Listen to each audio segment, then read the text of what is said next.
বিসমিল্লাহির রহমানির রহিম। Shifat cooling system চ্যানেলে আপনাদেরকে স্বাগতম। আজকে হচ্ছে আমরা একটি এসি ইনস্টলেশনের কাজে যাচ্ছি। আজকে আমরা যে এসিটি ইনস্টলেশন করব এটা হচ্ছে ওয়ালটন ব্র্যান্ডের নন ইনভার্টার এসি। তো এটা হচ্ছে কার্টুন অবস্থায় এসিটি। তো এটা হচ্ছে non inverter AC 2 ton diamond series. সর্বপ্রথম হচ্ছে আমরা এসিটা আনবক্সিং করে নেব। এসি আনবক্সিং করার পর দেখতে পাচ্ছেন এসির যে লুক, এটা হচ্ছে হোয়াইট কালার। এসিটার ভার্সন হচ্ছে 0605 আর এটা এসিটার মডেল হচ্ছে WSN ডায়মন্ড 24H। এটার কুলিং ক্যাপাসিটি হচ্ছে 7034 ওয়াট। এই এসিটাতে আপনারা আইনোয়াজার যে সুবিধা সেই সুবিধাটি পাবেন। এটা হচ্ছে 24,000 BTU অর্থাৎ 2 টন। এসিটাতে রেফ্রিজারেন্ট হিসেবে হচ্ছে R32 যে রেফ্রিজারেন্ট সেটা হচ্ছে ব্যবহার করা হয়েছে। আর এসিটার হচ্ছে আউটডোর যে কন্ডেন্সার হচ্ছে কপার যে কন্ডেন্সার সেটা হচ্ছে ব্যবহার করা হয়েছে। এটাতে রেফ্রিজারেন্ট চার্জ করা হয়েছিল 1.06 কেজি। তো সর্বপ্রথম হচ্ছে আমরা দেওয়াল নির্বাচন করে দেব। আমরা আজকে হচ্ছে মসজিদ হচ্ছে এসি ইনস্টলেশন করব।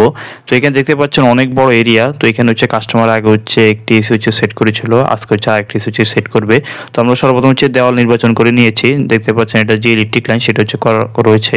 এখন হচ্ছে আমরা বেস ফিট হচ্ছে মিডল করে নিব। বেস ফিট মিডল করা হয়ে গেলে তারপর হচ্ছে বেস ফিট হচ্ছে দেওয়ালের মধ্যে হচ্ছে আমরা সেট করে নিব এবং ইনডোর এবং আউটডোর 5 কানেকশন যে হোলটি সেটা হচ্ছে আমরা করে নিব।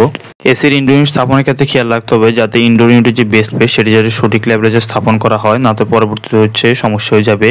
আর হচ্ছে ইনডোর ইউনিটের উপর যথেষ্ট পরিমাণ যাতে খালি জায়গা থাকে এই বিষয়টি খেয়াল রাখতে হবে।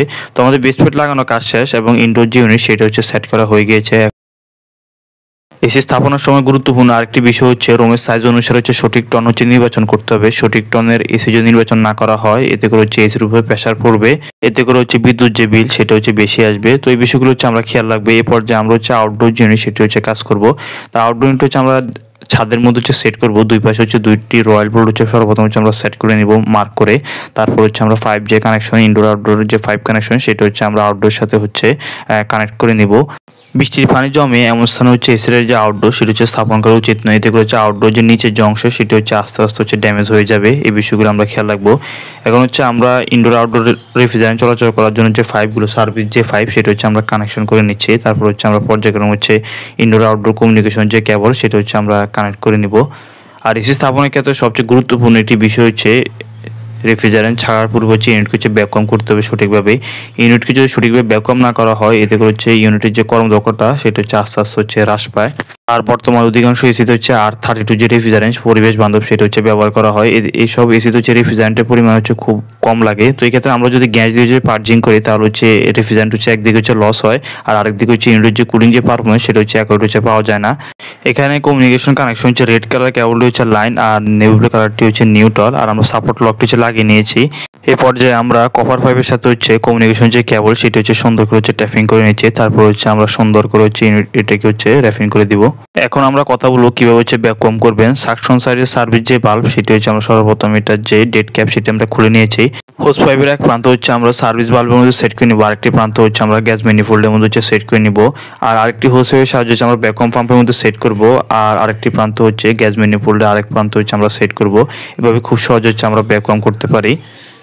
তো হোস পাইপের আরেকটি প্রান্ত হচ্ছে আমরা ভ্যাকুয়াম পাম্পে সেট করা হয়ে গিয়েছে আর আরেকটি প্রান্ত হচ্ছে এখানে গ্যাস ম্যানিফোল্ডের সাথে সেট করে দিয়ে তারপর হচ্ছে আমরা ভ্যাকুয়াম যে পাম্প সেটি হচ্ছে আমরা অন করে দিব।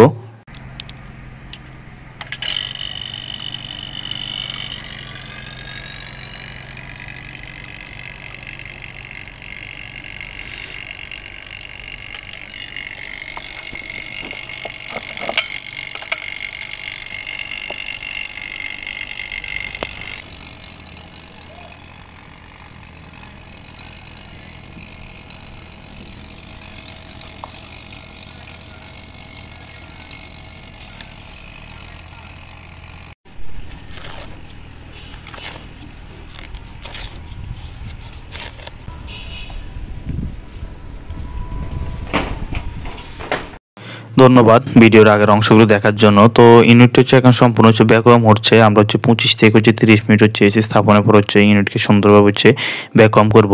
আর ভ্যাকুয়াম করার সময় খেয়াল রাখতে হবে গ্যাস ম্যানিফোল্ডের যে কাটা সেটা হচ্ছে -29 SG-তে গিয়েছে কিনা আমরা এই বিষয়টা হচ্ছে আমরা খেয়াল রাখবো।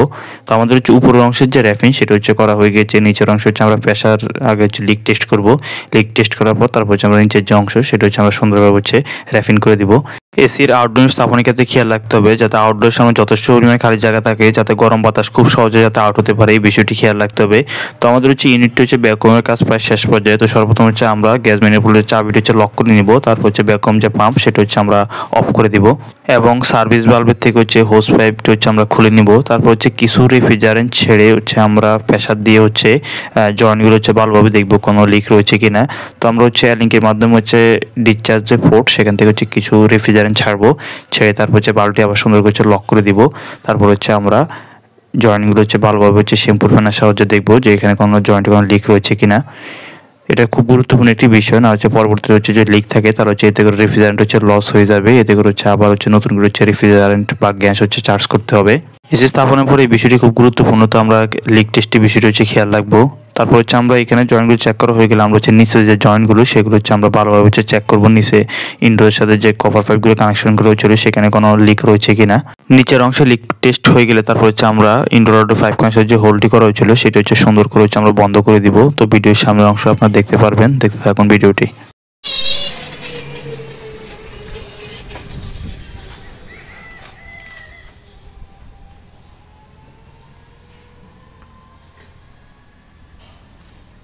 আমাদের কাজ এখন হচ্ছে প্রায় শেষ পর্যায়ে। তো আমরা সর্বপ্রথম হচ্ছে ডিসচার্জ যে বাল্ব সেটা থেকে হচ্ছে বাল্বটা হচ্ছে খুলে দিব, এটা থেকে হচ্ছে রেফ্রিজারেন্ট হচ্ছে কভার পাইপের মধ্যে চলে যাবে।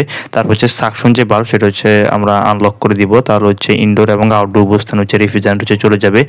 রেফ্রিজারেন্ট ছাড়া কাজ শেষ হয়ে গেলে তারপর হচ্ছে আমরা ডেড যে ক্যাপগুলো সেগুলো হচ্ছে সুন্দরভাবে হচ্ছে আমরা ভালোভাবে হচ্ছে আটকিয়ে দিব এবং কমিউনিকেশন কেবলের টার্মিনাল এবং হচ্ছে কভার পাইপের উপরের যে কাভারটি সেটি হচ্ছে আমরা সুন্দরভাবে হচ্ছে আমরা সেট করে দিব।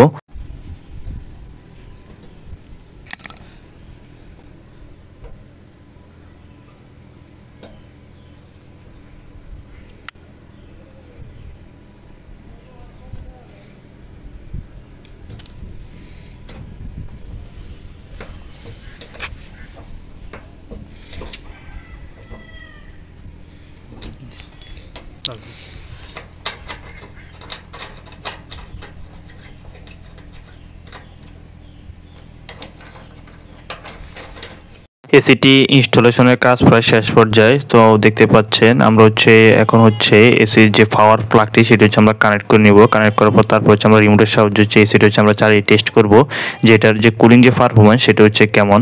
এটি যেহেতু নন ইনভার্টার এসি, এটার কারেন্ট নিবে হচ্ছে 9.92 অ্যাম্পিয়ার নিবে। তো আমাদের হচ্ছে রিমোট হচ্ছে ব্যাটারি সেট করা হয়ে গিয়েছে, আমরা হচ্ছে এসিটা এখন চালিয়ে দেখব যে এটার কুলিং যে পারফরমেন্স সেটা হচ্ছে কেমন। তো দেখতে পাচ্ছেন এসিটা হচ্ছে এখন অন হয়েছে।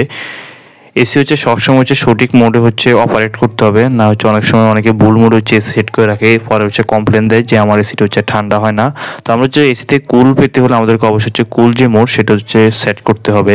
এই ছিল আমাদের আজকের ভিডিও। নতুন নতুন ভিডিও পাওয়ার জন্য আমাদের চ্যানেলটি সাবস্ক্রাইব করে রাখুন। ভিডিওটি শেষ পর্যন্ত দেখার জন্য অসংখ্য ধন্যবাদ। ভালো থাকবেন। আল্লাহ হাফেজ।